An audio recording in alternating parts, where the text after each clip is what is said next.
We've been looking for someone within the Giants organization to publicly shame this organization for everything that's going on. And I think we might have found it here in one Michael Strahan, because he definitely took a not so subtle shot at the Giants organization this weekend during the Fox NFL coverage when he said, "Thank you, New York Giants, because you let McKinney go and you let Barkley go. Well done." And then had an extremely sarcastic grin at the camera. Yeah, it was bad. Love it. Throw the shade at him, Mike. Yeah. Throw the shade, because someone needs to. We know that none of the people in the Giants organization is going to talk like that publicly. We know that nobody that's a journalist that doesn't work for a large brand that can't get booted out of the locker room is not going to say that.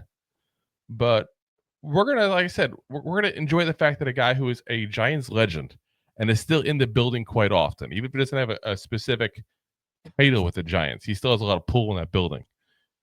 100%. For him to do that publicly says a lot.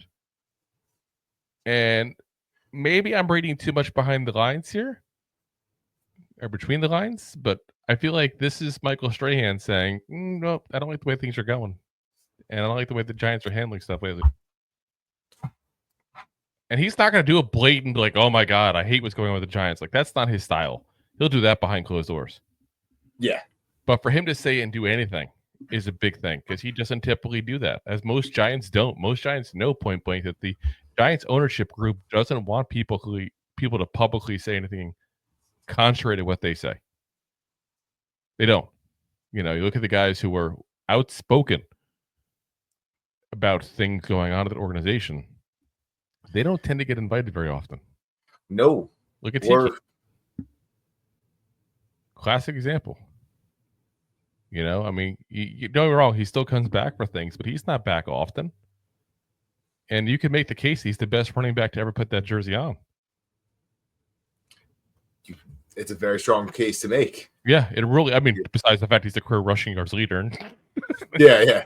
I mean, beyond that even, I mean, because, again, if the guy hadn't retired early, he'd probably be a Hall of Famer right now, but he still should be. You know, but Michael Strahan doesn't typically do that. Michael Strahan's a very calculated person. And I don't say that in a bad way. He's a very calculated, intelligent person is what I mean. Like, he knows how to get the point across without making a massive scene.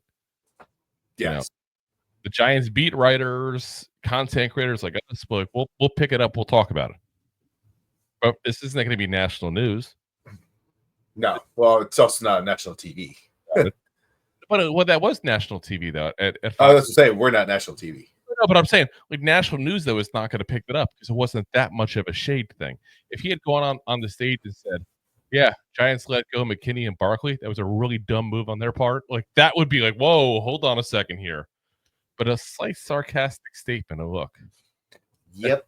Enough to call attention without making it a massive scene. Like I said, very calculated on Michael Strahan's part. I mean, what else would you expect from the guy who went from being a defensive end to host of Good Morning America? I mean, that's quite the career shift. Seriously. Yeah. I give the guy credit for what he does, post outside of the NFL. Post, NFL career. Most people, that's their peak. He's more popular than ever. Yeah. Doesn't happen very often. I mean, there's not a lot of NFL players that retire and have such a successful career outside. And he was very successful inside the NFL. Yeah. I mean, NFL single season sack leader when he retired, a Super Bowl, multiple Pro Bowls and All Pros and all that kind of stuff. But yeah, bigger than ever. So, but again, kudos to him for speaking out. Much on behalf of all the fans. So I hate making it seem like I speak for all of the fans, but all of the fans. For those fans who agree with me, I'll speak up and say, thank you, Michael Strahan, for being a voice of reason, and thank you for calling them out publicly, but in a mature, respectful way, because that's what'll get the response. So. If you like that clip, then you will love the full episodes too. Find us on your favorite podcast app and look for us on all your favorite social media platforms. Thanks so much. Please, I'm begging begging you, please,